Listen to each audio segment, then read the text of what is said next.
So you want to know about art school, eh? What can I say? You might have these fantasies of bohemian geniuses, covered in paint, smoking,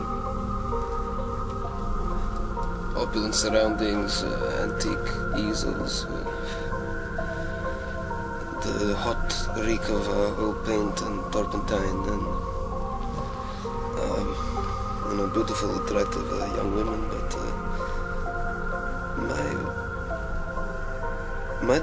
my experience was very different. What I did not like was the competitiveness. This was bubbling under the surface almost 24/7, and that was a problem. That was subversive, and it was tough. It was tough. I can't lie. It was pretty fucking tough.